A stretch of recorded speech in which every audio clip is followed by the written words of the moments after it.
Late 1941, it was the horrible Russian winter. In summer 1942, it's the equally hard-to-handle Russian summers, which can reach, according to German soldiers who fought there, up to 125 degrees Fahrenheit in this treeless, open area. The German soldiers say that it was as hot as Africa. And some of these German soldiers had fought in Africa, so they ought to know. Imagine marching 10, 12 hours a day and fighting in 125 degrees. I imagine there are some veterans of places like Iraq who can tell you what that's like. Now, as the summer wears on and the Germans keep pushing deeper and deeper into the Soviet Union, they begin to approach this area that's going to be the gateway to the Caucasus, this oil-producing region of Russia. There's a city on the Volga River. The Volga is the largest river in Europe that they have to take in order to open the door, so to speak, to the Caucasus region. It's a giant city, stretching some 30 miles, if you count the suburbs, along the western bank of the Volga. It's a modern city, full of high-rises and concrete and stone, steel and glass. It would look like most modern cities today. It's not perceived as particularly a tough place to take. Most people don't think that it's going to be a big deal to take this city and then keep moving toward the Caucasus. After all, the German armies are not meeting much resistance at this point. There are some German letters that point out how this looks like the end of the Soviet Union. One German writes back home, quote, "The company commander says the Russian troops are completely broken and cannot hold out any longer. To reach the Volga and take Stalingrad is not so difficult for us. The Führer knows where the Russians' weak point is. Victory's not far away." That was written on July 29th. Another German wrote, quote, "Our company is tearing ahead. Today I wrote to Elsa, we shall soon see each other. All of us feel that the end, victory, is near." That was written on August 7th. Now, in July, Hitler had actually turned to one of his generals and said, "The Russian is beaten," when he looked at the progress that Operation Blue was making. What a turnaround that was from merely 6 months before. In January 1942, it looks like the German might be beaten. In July 1942, Hitler is proclaiming that the Russians are done again. Meanwhile, the Russians have figured out that Stalingrad is going to be a major battle site. They start sending more units to the city. Stalin issues a decree saying that everyone in the city 16 years old to 55 years old needs to go out and start digging tank traps and trenches and laying minefields. That's more than 200,000 people. The city, though, has more than 500,000 people in it. Even school children are led out by their teachers to do some of this work and will become casualties doing it. And by early August, the German Wehrmacht is approaching this urban center, this gateway to the Caucasus and the oil fields. This major city, named after the Soviet Union's leader, Stalingrad. It's called Volgograd now. It was called Tsaritsyn for many years before it was named Stalingrad. Now, the date that the actual Battle of Stalingrad begins is a little hard to pin down. Some sources will say August 19th, others will say August 23rd. Sort of depends on what you consider to be the general attack, and it sort of depends on what you consider to be the actual outskirts of the city as opposed to some of the suburbs. One thing's clear. By August 19th, some German units are in combat around Stalingrad, and by August 23rd, the main attack has begun. The main attack is led by General Paulus's 6th Army. The 6th Army was a renowned force that played a major role in the conquest of France in 1940. And symbolically enough, the first units to engage the German ground forces are anti-aircraft guns from the city manned by women. These women fight until every one of them is killed, and some of them fight for 4 days before they're wiped out. And this becomes almost a lesson to the Germans in how tough a battle this is going to be. A fight to the last person, a fight to the last drop of blood, a fight to the death. Stalin makes this clear by not allowing the civilian population of Stalingrad to leave. Because after all, most civilians, when an enemy army is approaching, try to get out. Stalin forbids this, feeling like, 1, such a panic might spread to his own troops, and 2, his own troops might be more willing to fight hard if there were children and women and old people all around them. So he forbids the citizens from leaving. This will turn into a disaster on the night of August 23rd, when the Luftwaffe bombed Stalingrad to soften it up for the German army's attacking. It becomes one of the most ferocious bombing attacks ever on the Eastern Front. More than 1,200 German bombers, more than 4,000 sorties. The flames were so intense from this bombing that people 40 miles away at night said they could read their newspapers by the flame light. The oil tanks along the Volga exploded, pouring burning oil into the river. More than 40,000 Russian civilians died in the bombing in the first 48 hours. Now, Russian morale is shaky again at this point. The German forces seem powerful. The city seems doomed. There are stories of officers in the Russian army lining up their troops in single file, walking down the line of soldiers, counting 1, 2, 3, and every time they reach the number 10, pointing their pistol at the face of the soldier who's number 10 and shooting them point blank in the face. And then starting to count again, every 10th man shot in the face, reincarnating the old ancient Roman punishment of decimation to serve as an example to the morale of the ones who don't get shot. By the end of Stalingrad, the Soviets will have shot more than 14,000 of their own troops for such acts as cowardice, trying to surrender to the enemy, or, get this, for not shooting their comrades who are trying to surrender to the enemy. That's a capital crime. Your buddy jumps out of the trenches because he's scared and tries to run to the enemy. If you don't shoot him, they'll shoot you. The Germans attack and launch major offensives several times into the city center. September 7th, they launch one. September 13th, they launch another. September 14th, there are counterattacks by the Russians. And the city has become a nightmarish place. The bombings, which were intended to soften the city up for the German armies, instead turn all of the city into a pile of ruins. Twisted metal, broken glass, concrete and stone everywhere.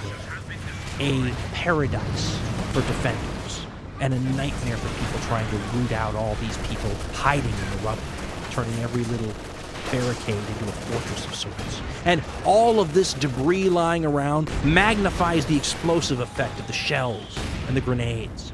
You know, instead of just having to deal with the shrapnel, every one of these explosions lifts up all the broken glass and the pieces of metal and the little shards of concrete. The troops are fighting close to each other. The Russian general on the scene, General named Chuikov, tells his troops to hug the German soldiers, fighting them so closely that they won't be able to use their artillery or their aircraft because they'll risk hitting their own forces. This heavily urbanized environment in Stalingrad challenged the German generals like no other type of terrain.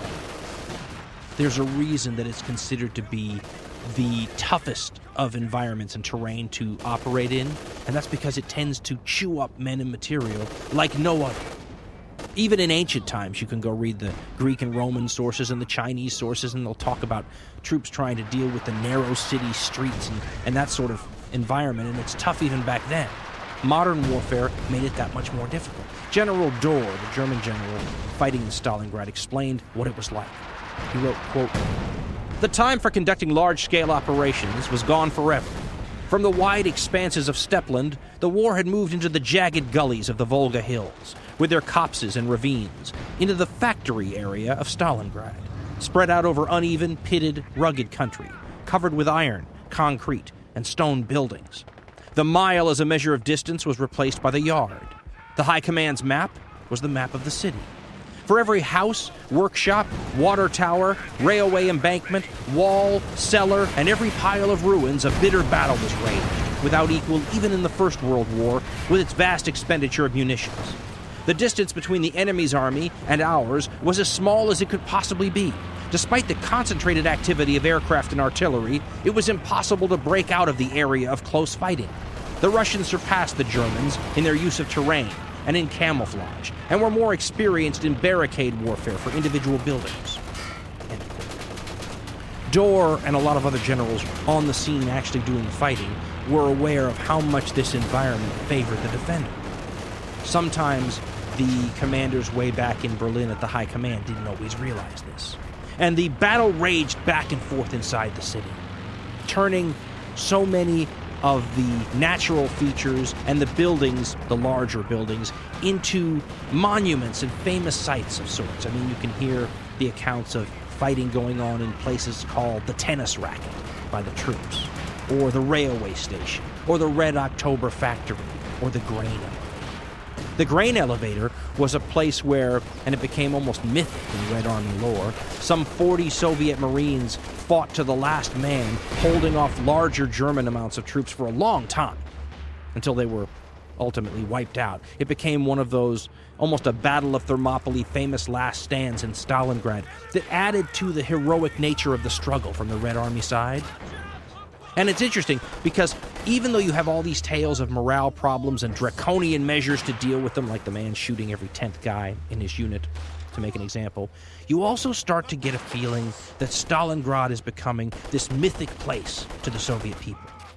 The Soviet soldiers weren't aware, and maybe even Stalin wasn't aware, that Stalingrad was going to be one of the most decisive battles in history, certainly of the Second World War. But once it became apparent that it was, the Red Army soldiers fighting there began to take an amazing amount of pride in the fact that they were there, that they had a chance to be in a place where eventually they could tell their grandchildren that they participated in such a historic event. And many of them talked about and pledged to fight to the last drop of blood in order to halt the fascist invader there on the Volga, the most Russian of Russian rivers. Now the battle rages back and forth all through September, into October as well. The German troops' attitude is beginning to change. They had a haughty attitude at the very beginning of the campaign on the Volga. By the end of October, their whole demeanor had been altered. There's a German who wrote his diaries, and you can see the change from the beginning of September to the end of October. He wrote for September 1st, quote, "Are the Russians really going to fight on the very bank of the Volga? It's madness." On September 8th, he simply insane stubbornness. On September 11th, he called them fanatics. On September 13th, wild beasts. On September 16th, barbarism. They're not men, but devils. On September 26th, barbarians. They use gangster methods. And then there's no entry for a whole month. And then on October 27th, he writes, quote, "The Russians are not men, but some kind of cast iron creatures. They never get tired, and they're not afraid of fire." And the next day, October 28th, 1942, he writes, "Every soldier sees himself as a condemned man." You can see how, in the space of, well, from the very beginning of September to the end of October, the whole attitude of the German soldiers fighting in Stalingrad changed. They went from people who thought that the war was almost over, pushed to the Volga, and finished the last Soviet resistance, to people who saw themselves as condemned men. And Hitler was of a similar sort of schizophrenia, because on November 8th, he gives a speech to his old compatriots from the old days in the Nazi movement, basically saying that the situation in Stalingrad is almost over. There's just little tiny pockets of resistance, and it's almost in their hands, and that when it's in their hands, this will mean the turning point in the war, which is a very haughty thing to say, considering what the strategic situation in the war is on November 8th. I mean, by November 8th, the situation in North Africa with the British, who were fighting the Afrika Korps under General Rommel, have changed the whole tide of that conflict. The second battle of El Alamein has taken place, pushing Rommel's forces back away from Egypt. Now remember, in Hitler's fantasies, this was going to be the big southern prong that was going to sweep up and join with the southern Russian German armored forces, creating this giant encirclement.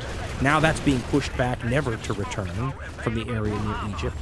Anglo-American forces had also landed near Morocco in North Africa, part of Operation Torch, so now the Americans are finally getting into the fight. And the American equipment that's part of the Lend-Lease program, the famous program to bring, guns and tanks and food and clothing to all of the United States' allies in the war, is finally starting to make its presence known in Stalingrad. The Soviets, for example, are eating a lot of American canned food, marching in some cases on American boots, driving American jeeps. And here's Hitler making speeches about, hey, we've got them right where we want them. It's interesting that also on that same day, November 8th, when Hitler gives that speech, the foreign minister, Joachim von Ribbentrop, goes to Adolf Hitler and, in retrospect, does a very brave thing and suggests to him that maybe it's time to try to come up with a peace deal with Joseph Stalin. Hitler's answer to this was to reject it outright, saying, "A moment of weakness is not the right time for dealing with an enemy." So you can see his sort of schizophrenia. He just goes and tells everybody that we have the Russians right where we want them, and then he brushes off his foreign minister's suggestion to call for peace by saying a moment of weakness is no place to begin to do this. So he realizes that he's in a moment of weakness now. And right after Hitler's big speech on November 8th, saying that the city's almost in their hands, and also telling his foreign minister that it's no time to negotiate with Stalin from a position of weakness, the weather in that part of the country finally breaks.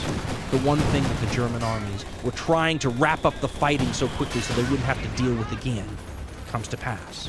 The Russian invasion returns on November 9th. Temperatures plummet to minus 18 degrees Celsius in some places, and every veteran fighting in Stalingrad who remembers the year before knows that this is just the beginning.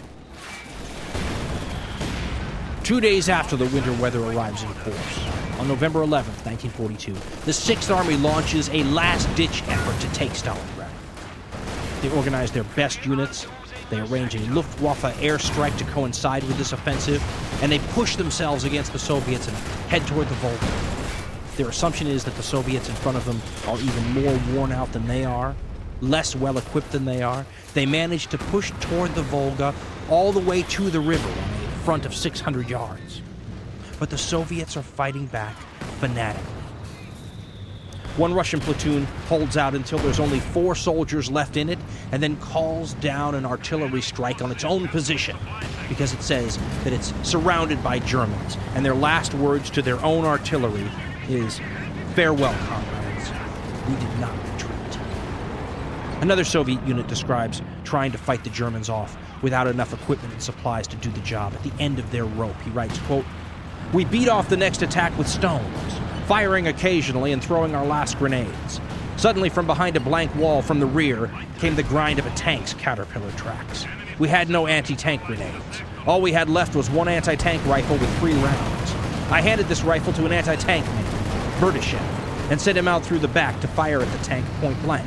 But before he could get into position, he was captured by German Tommy gunners.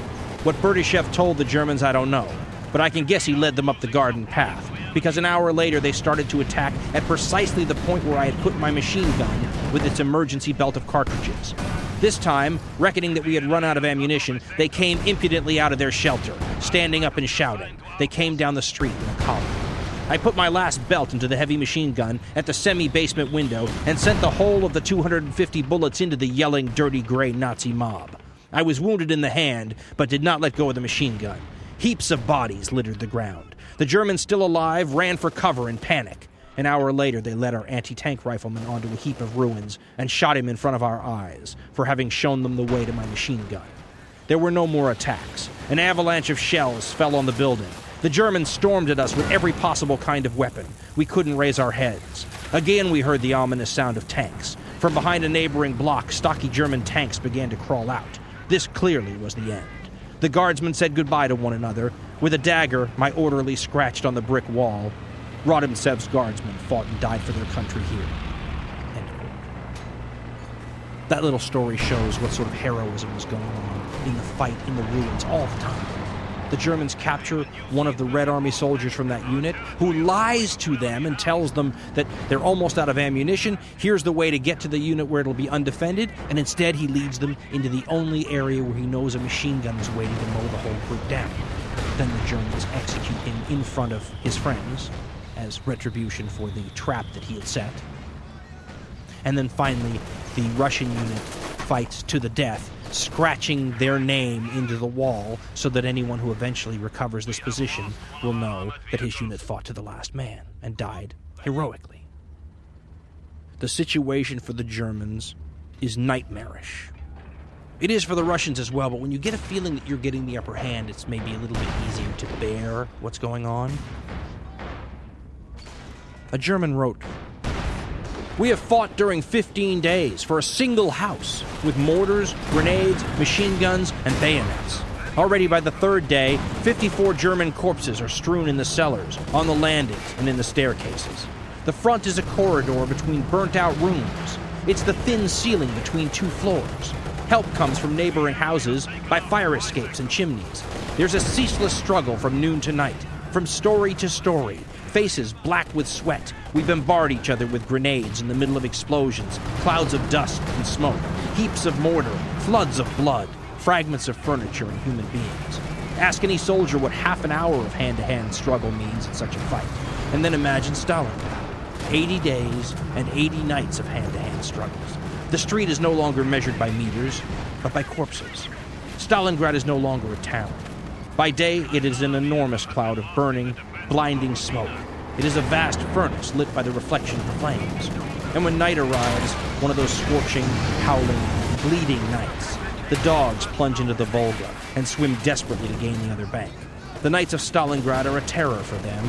Animals flee this hell. The hardest stones can't bear it for long. Only men endure. And it wasn't just the soldiers. The civilians of Stalingrad were also forced to endure. Stalin had issued an order not long after the battle began, lifting his earlier restriction on the civilians leaving. He was allowing them to get out of the city. But the problem was that they had to cross the Volga just like everything else that was getting back to the Russian side of the river, and they had to compete with military hardware and transports and all sorts of other important things, which meant that the civilians left the city in little dribs and drabs, taking their lives into their hands when they did, by the way, because the Germans were bombing and strafing and launching all sorts of different attacks against the ferries crossing the river, and many of these boats exploded into slivers with civilians lining the deck, so it was quite an ordeal to cross. But the worst ordeal was to have to stay in the city. And even at the end of the battle, there would be Russian civilians living like animals, covered in rags, in holes in the sides of the hills that they had dug, trying to scrape up enough food to keep from starving to death. A German soldier wrote back to his family about the plight of the civilians. He wrote, quote, "Today I saw many refugees coming from Stalingrad. A scene of indescribable misery. Children, women, old men as old as Grandpa lie here by the road, only lightly clothed and with no protection from the cold. Although they're our enemy, it was deeply shocking. For that reason, we can't thank our Führer and the good Lord enough that our homeland has been spared such terrible wretchedness. I've already seen such misery during this war, but Russia surpasses everything. Above all, Stalingrad. You won't understand this. One has to have seen it." On November 19th, the tables are turned. This is when the Russians launch their winter offensive, Operation Uranus. They use forces that used to be around Moscow, preparing for the German attack that Stalin thought was coming there in spring 1942, the one that instead was launched into the south. Slowly but surely, Stalin moves these units from around Moscow, brings them down toward the Stalingrad area, builds up the forces, and then launches them in winter weather on the 19th of November, not at Stalingrad where the 6th Army's fight rages, but at the 6th Army's poorly defended flanks around Stalingrad. In some cases, 100 miles away from Stalingrad, blowing away the Italian, Hungarian, and Romanian flank units that are guarding the supply lines feeding the 6th Army. These units were not equipped, trained, or motivated up to German standards. The Soviets knew this. The Germans even knew this. They simply didn't expect to get bogged down in Stalingrad, and it was a huge omission to not strengthen those flanks when they realized that the war for that city was going to take longer than they thought. The Russian tanks blow away the Romanians on the flanks, who are completely unequipped to deal with tanks. Behind the tanks are huge numbers of Russian cavalry, wielding sabers and charging out of the forest and the snow. It's like something out of the Napoleonic era.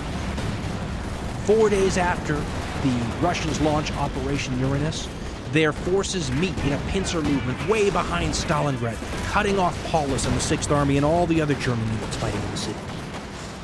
The worst thing that could possibly happen to the Germans in the east has happened. Their largest fighting force on the Russian front, some 350,000 men, are encircled by their enemy, who, to many, seemed on their last leg only 4 days previously. On November 27th, a relief force led by German Field Marshal Erich von Manstein is formed from Army Group Dawn. His job is going to be to punch a hole in this iron ring now surrounding Stalingrad and relieve the forces in there. See, the forces inside Stalingrad are cut off from any sort of ground support. But Hermann Göring, that boastful, inefficient head of the Luftwaffe and second in charge in the Third Reich, boasts to Hitler that they don't even need to have a corridor open for supplies, that his Luftwaffe will be able to supply the Sixth Army from the sky. It's a ridiculous boast. There aren't even enough planes in the Luftwaffe on their best day to bring all the supplies in that the Sixth Army needs. He fails miserably, and immediately the Sixth Army begins to feel the pinch of not having the food and the weapons that it needs, the reinforcements that it needs to conduct the battle.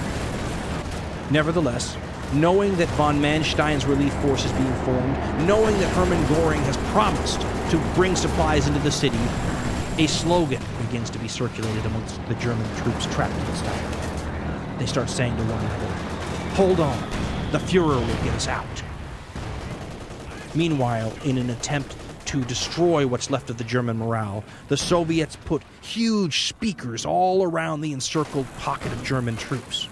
The speakers blare out tango music because the Soviets consider this to be sinister sounding.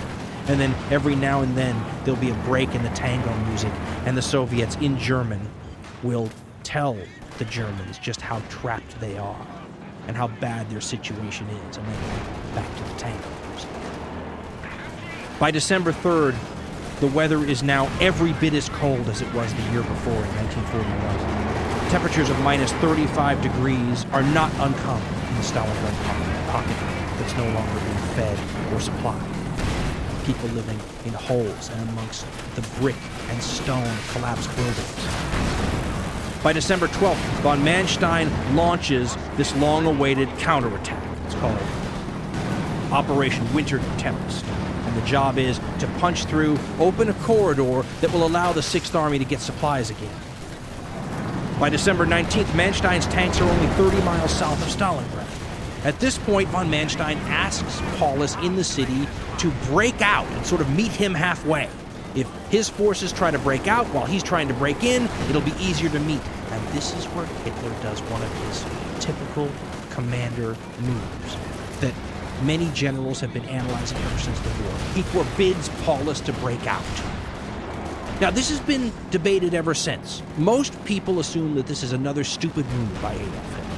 That he was worried that if a retreat started from Stalingrad, that it would become a rout, that if they left the city, they would never take the city again, and you would see the beginnings of the loss of the German fortunes. Hitler was already upset about what was going on in North Africa, and probably thought that he was not going to let the war continue to move backwards for Germany.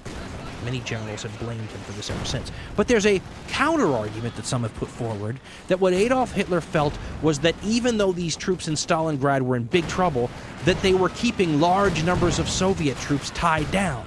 And if those troops could be freed up to attack other areas of the front, that the Germans were in a position to collapse all up and down the line. So there's been arguments ever since this time about whether not allowing Paulus to leave Stalingrad was the right move or a terrible move. Göring, of course, is making light of the whole situation. His second in command, his head of the Luftwaffe, says that the situation in Stalingrad is, quote, not so bad. This prompts General Seitzler at the High Command to reduce his own rations to what the troops in Stalingrad are living off of. In other words, cutting his caloric intake to whatever the soldiers on the front line are getting. He loses 26 pounds in 2 weeks. When Hitler finds out why his High Command general is turning into a skeleton in front of his eyes, he orders him to return to a normal diet, but then thinking he's doing something magnanimous, he does ban champagne and brandy at the Fuhrer headquarters and says it's, quote, in honor of the heroes of Stalingrad. By December 23rd, 24th, the Operation Winter Tempest to break into the ring surrounding Stalingrad is failed. The attempt to save 350,000 soldiers of the Sixth Army and related units is over. Now, heavy fighting does continue all around the perimeter. This area is still hot. There's still fighting going on. The troops inside the ring, it's called the Kessel, which means the cauldron, are not surrendering. The troops are starving, though. They eat their last 12,000 horses on Christmas Day. So Christmas Day, eat the last of them, and the real starvation is. Suicides begin to be common inside the Kessel. Officers go to doctors inside and ask for poison to commit suicide at the right time. German soldiers are freezing to death in freezing numbers. And some of the Germans are shooting themselves to try to get sent home on the few relief flights that are still able to leave the cauldron from the few airfields left inside it untaken by the Russians. One German wrote, quote, "I had taken out a case of medical supplies to the advanced dressing station. It was in a warehouse with the roof open to the sky in places due to the shell fire. It was absolutely crammed with wounded, and most of them were in a bad state, dead and dying together, crying and praying aloud. An orderly told me they were going to be flown out. Just then an artillery salvo fell into the street, and calls from some more wounded took him and the doctor outside. I went over to a part of the building where the men were quiet. They were so badly injured that they were unconscious, and some of them had already died. I turned one of them off his stretcher. I fired 3 shots through my left foot and lay down. I lost consciousness. It was dark and the pain was frightful. There were no lights in the warehouse, and I kept telling myself it will be over in an hour, a few hours, and then the flight out. 2 days passed, and then the blood round my foot froze solid, but I dared not call for attention. 2 of the men near me died. Then, the morning of joy, they started to move us." End quote. Unfortunately for that soldier, they also found the powder burns on his foot that showed that he had shot himself. That was a capital offense, and he could have been shot. Lucky for him, the chaos inside the cauldron was such that he was sort of left to his own devices. That's the sort of desperation, though, that was beginning to happen inside the pocket as the German ring was being tightened more and more. Now, the planes that were still able to get in and out were bringing a pittance of food and supplies in, nowhere near what the 6th Army and related units needed to survive. They were, however, able to fly some mail out, fly some wounded out, and some of the worst stories and most heartbreaking accounts come from people who were watching their wounded comrades be evacuated and then watching the planes as they reach the end of the runway and take off into the air, be hit by anti-aircraft fire and come plunging down in flames, killing all the wounded that had just thought that they had gotten out of the cauldron. People from Stalingrad describe seeing the airfield, and then the first thing you notice is all the destroyed, burned hulks of planes at the end of the airfield and just past it where the anti-aircraft had done its job.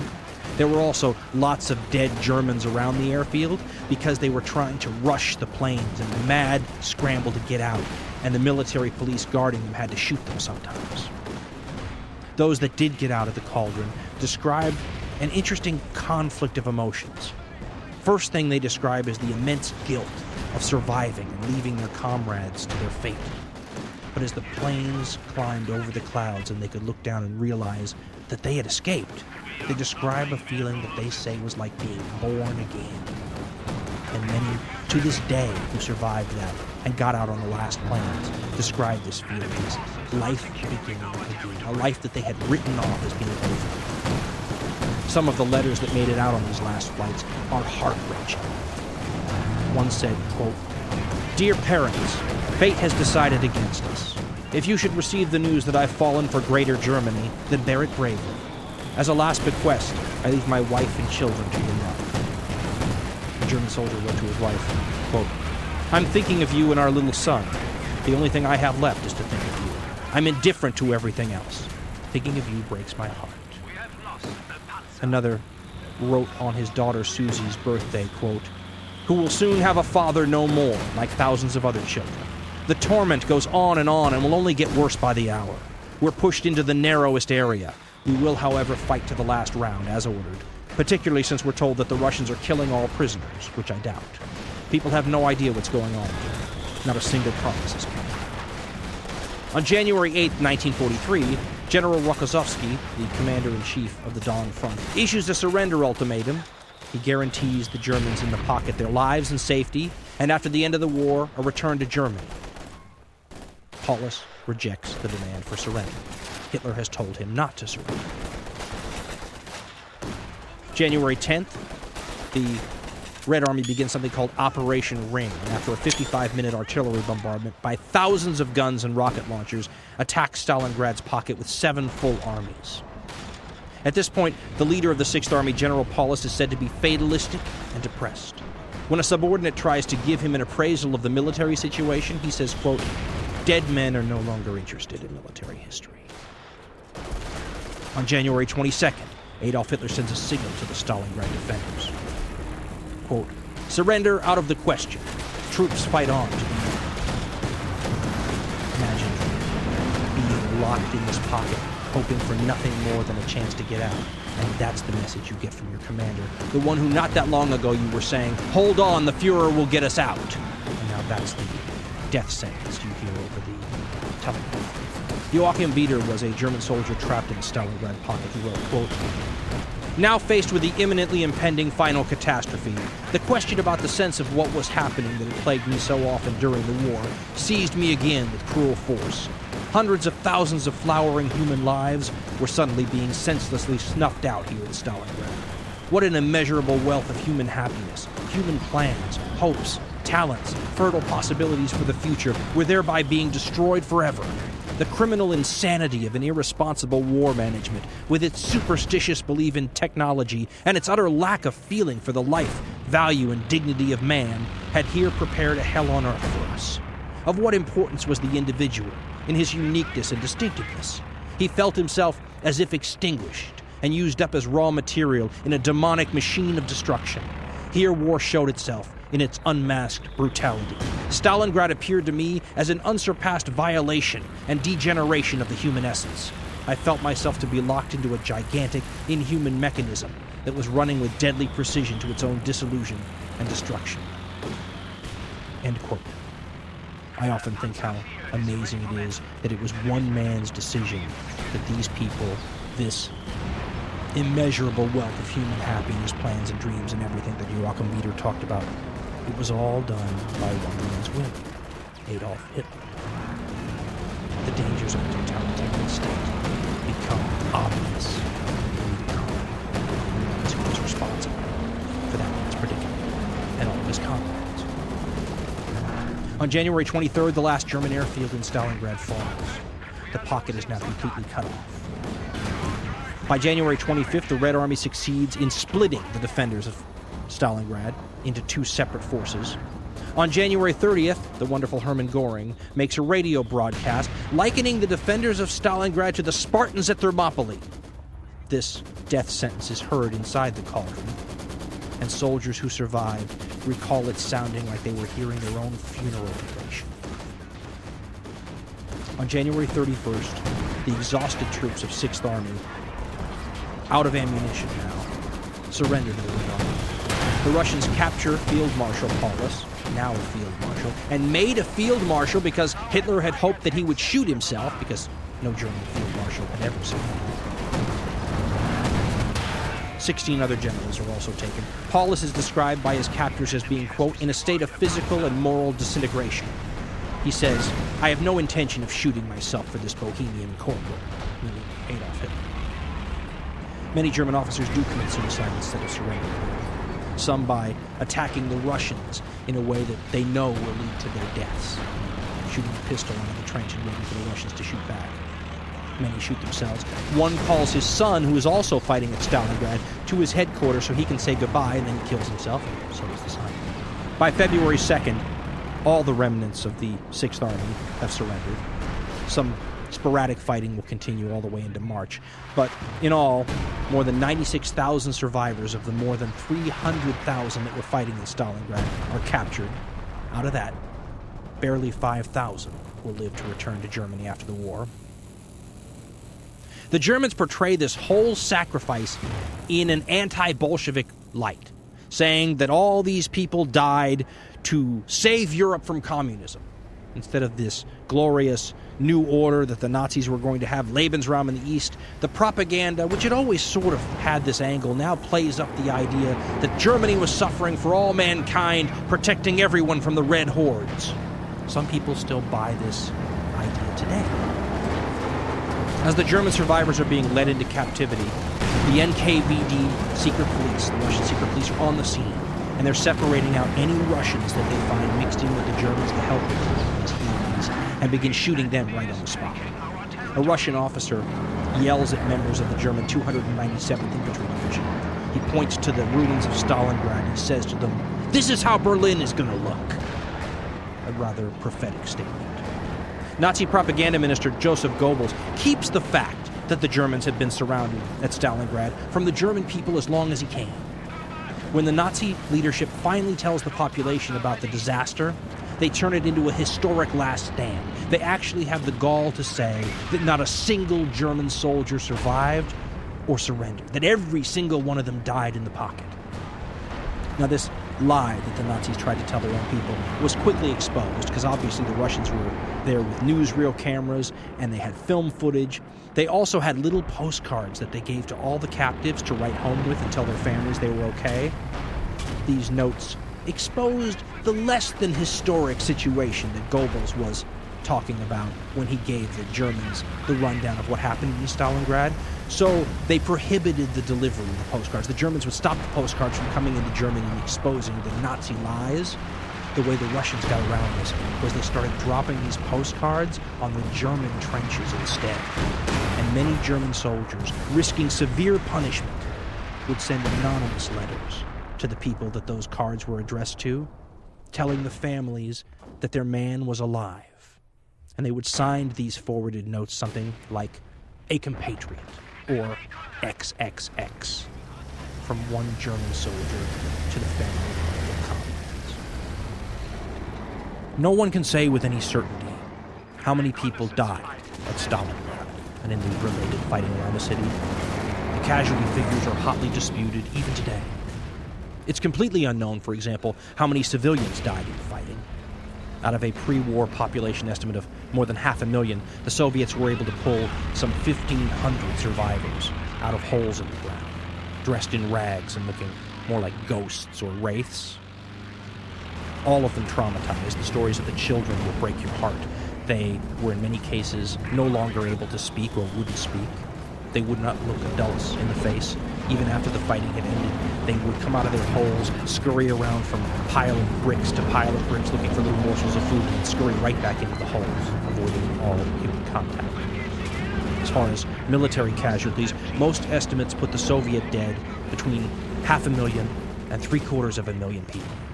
And that number swells to well over 1 million if you throw the wounded into the equation too. Axis forces lost between 200,000 and 400,000 dead in the battle. Some Russian sources claiming that 250,000 corpses from the Axis side were actually counted on the field of battle, but that's unconfirmed. The figure of 96,000 prisoners taken by the Soviets is considered to be relatively reliable. The vast majority of Axis prisoners will never see their homeland again. And to put this in perspective, British losses for the entire war, Army, Navy, and Air Force, were less than 400,000 people. U.S. losses were just over 400,000. The Soviets and Germans lost more people in a battle than some of the other Allies lost in the entire war. The disaster at Stalingrad had a huge effect. First of all, it ruined Adolf Hitler. He was never the same. He never spoke in front of cheering rallies again. He became introverted and withdrawn. His eyes bulged out. Shakes were noticeable on him. He took all his meals in private now. Generals who dealt with him described him as being a transformed person. Many of the German generals who had still supported Adolf Hitler at this time changed sides. Many of those who would be implicated in the attempt on Hitler's life the year after this changed their minds about the fortunes of the regime after Stalingrad.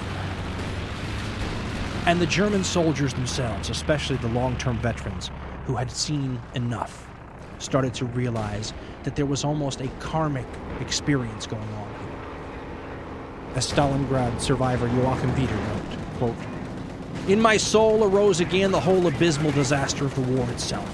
More clearly than ever before, I appreciated the full measure of misery and wretchedness of the other countries in Europe, to which German soldiers and German arms had brought boundless misfortune. Had not we, so far as the victors, been all too prone to close our eyes and our hearts, and to forget that always and everywhere the issues were living human beings, their possessions and their happiness? Probably only a few among us had entertained the thought that the suffering and dying being caused by our sorry profession of war would one day be inflicted upon us. We had carried our total war into one region of Europe after another, and thereby destructively interfered in the destinies of foreign nations. Far too little had we asked the reason why.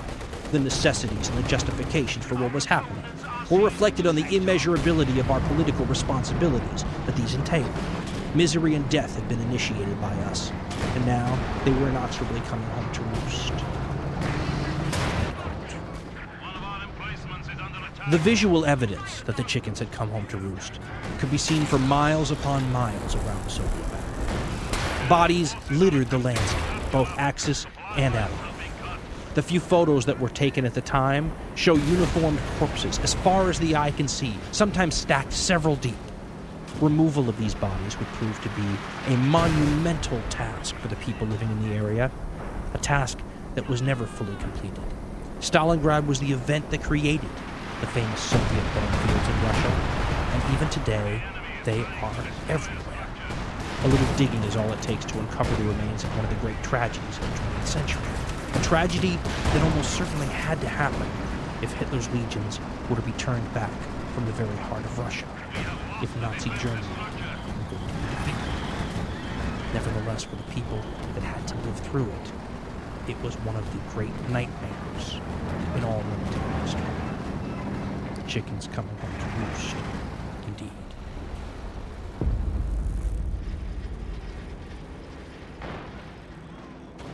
If you think the show you just heard is worth $1, Dan and Ben would love to have it. Go to dancarlin.com for information on how to donate to the show. In the next edition of Ghosts of the Ostfront, the loss at Stalingrad didn't just cost the Germans a ton of troops. It also cost them the initiative on the Eastern Front, and they will never get it back. They will make one last mammoth attempt in 1943 to seize control of events in the East, only to be